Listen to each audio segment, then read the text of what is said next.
تبدأ حكايتنا ببنت بتفوق وتلاقي نفسها في زنزانة في السجن وتقول انا ازاي هنا وايه اللي انا لابساه ده؟ معلش يعني هتكوني لابسه ايه؟ انتي لابسه لبس السجن يعني. والبنت دي بتكون تم تجسيدها داخل روايه رومانسيه من طراز R19، واسم البطل في الروايه دي هو ريو. بيكون مش عارف انه يتحكم بالقوه اللي ورثها من عيلته، وبيكون محبوس في السجن ده، يعني نفس السجن المحبوسه فيه بطلتنا. وتكمل وتقول ان البطل هتلاقيه هنا، هتشعر بشفقه عليه فتقرر انها تحرره. لما تعمل كده ريو هيفقد السيطره على قوته، هينتهي بيه الامر بقتل البطله، وكمان هيظهر عدو ريو اللي هو الشرير القصه. وتقول البنت دي ماشي انا بقى ابقى مين في الروايه دي؟ وتقول شكلي كده من الشخصيات الداعمه التي لا تظهر كثيرا في هذه الروايه. بتقول وعيلتي انا ما عملها اتمنى يكونوا ناس غنيه عشان يبعتوا لي اي حاجه انا اطلبها وانا في السجن ده، وتبعت لهم رساله باللي هي عايزاه. بتكمل كلامها وتقول البطل اكيد هنا دلوقتي ولسه البطله ما جاتش والتقط به، انا هروح واشوفه. وتروح وتشوفه بعد ما ادت رشوه للحارس، وتقول هو شكله مش كويس خالص، وتقرب منه عشان تشوفه لسه عايش او لا.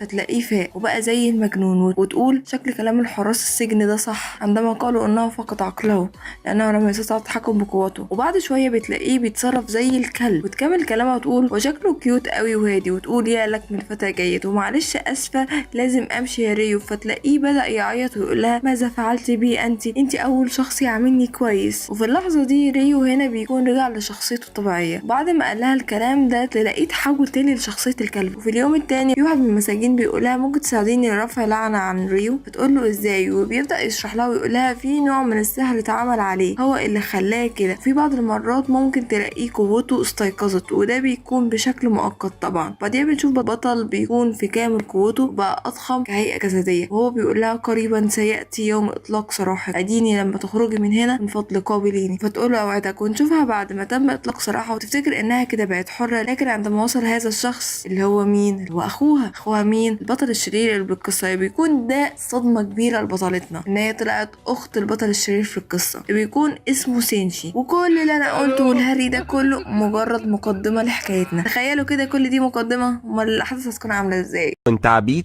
هل انت عبيط؟ مجنون انت ولا ايه؟ نرجع ونشوف بطلتنا اللي في السجن وهي بتقول انا لازم اتاقلم على الحياه هنا، والناس اللي هنا مش كويسين. اكيد مش كويسين، انتي في سجن يعني هيكونوا كويسين ازاي؟ وان كمان اجواء المكان هنا وحشه قوي. وانها قرات من فتره كده روايه رومانسيه ديمقراطيه، بتقول ان الروايه دي بدا احداثها بمكان زي اللي هي فيه. بطله الروايه اللي بيكون اسمها فيرا اسرت كمسجونه كعقاب على خطايا والدها، وذات مره ذهبت بالسر لتنزه في ارجاء سجن فقابلت رجل محبوسا في القبو، وده كان بطل الروايه اللي هو مين؟ اللي هو ريو، اللي تم سجنه لانه معرفش يتحكم بقوته. مفيش حد قوي زيه. ولما فيرا شافت البطل كده شفقت عليه وحررت قيوده. لما عملت كده انقض عليها ريو كالوحش وقتلها، ولكن هذا كله كان بالخطا. واكيد احنا ليه عارفين ان هو بالخطا؟ لانه طبعا ما بيعرفش يتحكم بقوته لسه، لان قوته كبيره جدا. كمل كلامها بطلتنا وتقول لسه ظهور البطل الشرير اللي طلع اخو بطلتنا اللي هيتم تسليط عليها الضوء في قصتنا، لكن هي لحد دلوقتي لسه طبعا بطلتنا ما تعرفش ان اخوها هو البطل الشرير هو شينشي. وبعدها بتكمل كلامها تاني وتقول كان ابطال في الروايه دي بيشكلوا ثلاثي حب خطير جدا، والروايه دي من كتر ما هي جميله تم تسميتها بالانابيب الذهبيه. وبتقول بطلتنا اللي بيطلع اسمها لينا واخيرا عرفنا اسمك يا عسل. وتقول لا اصدق انني دخلت داخل روايه زي دي، وشيء السخيف اكتر اني شخصيه فرعيه في الحكايه دي. ما تقلقيش يا بنتي، انت ولا شخصيه فرعيه ولا بتاع، وكمان انت هتوجع عليكي كل الانظار.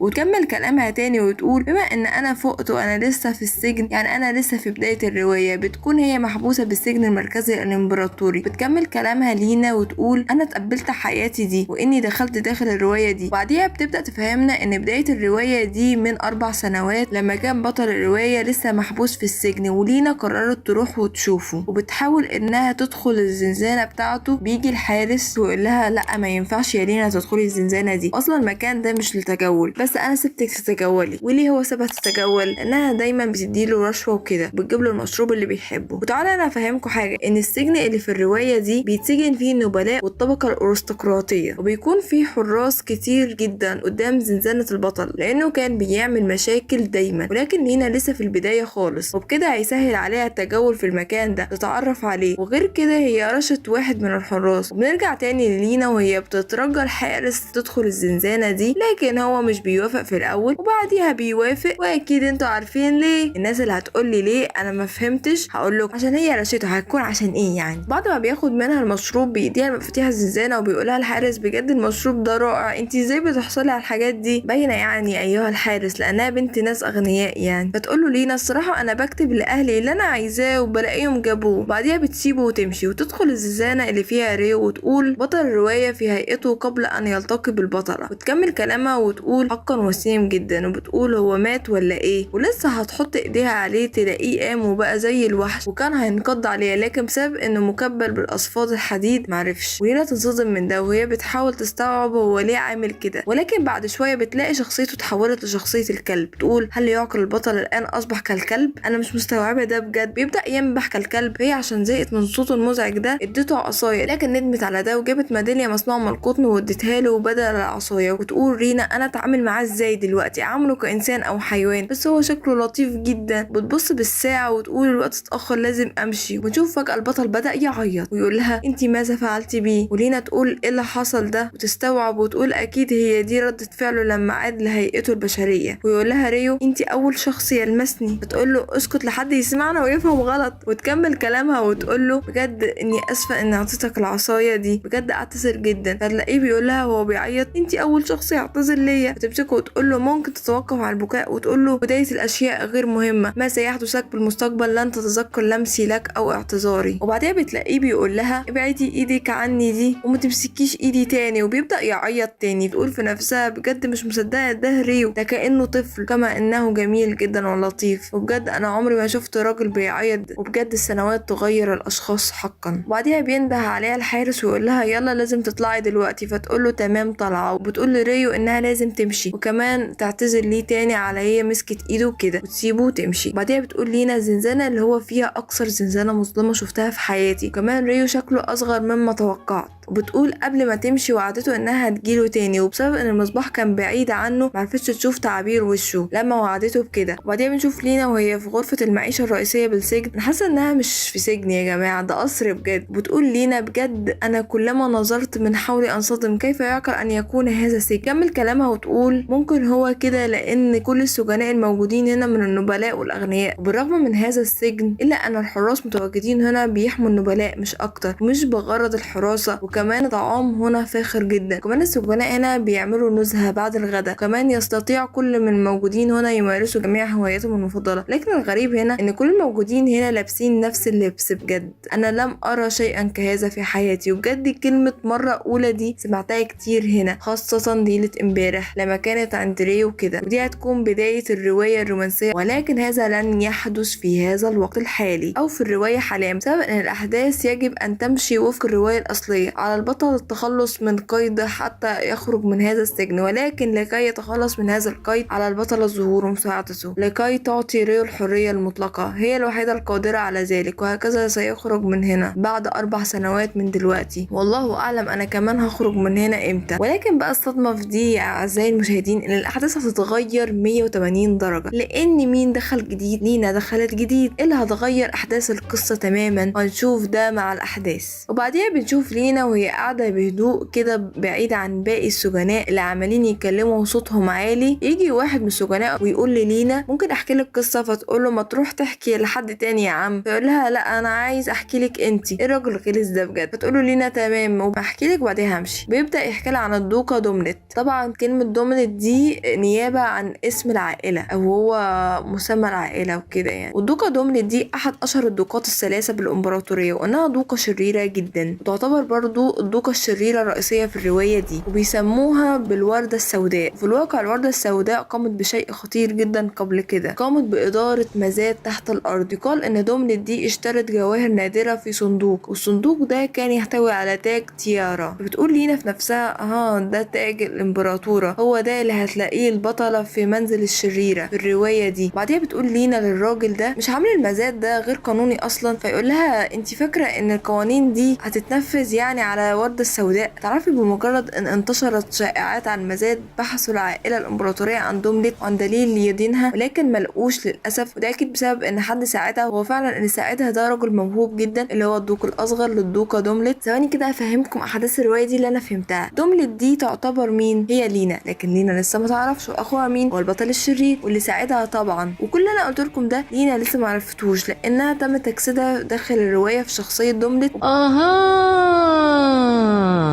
ما فهمت. نرجع تاني لينا وهي بتقول اخت البطل الشرير ده مع انها شخصية رئيسية ولكنها هتموت بمرض مزمن قبل ان تبدأ الرواية. وتقول فعلا الرواية دي تسير كما هو مكتوب. لا والله يا لينا هتنصدمي ان الرواية هتنقلب 180 درجة. فدي بتسأل لينا الراجل ده لو يعرف طريقة مقابلة المشرف على السجن ده. ونشوف ريو وهو بيكون قاعد وحيد وبتيجي لينا وتقول له عامل ايه رأيك ان تذهب التنزه؟ انا هغير حياتك يا ريو.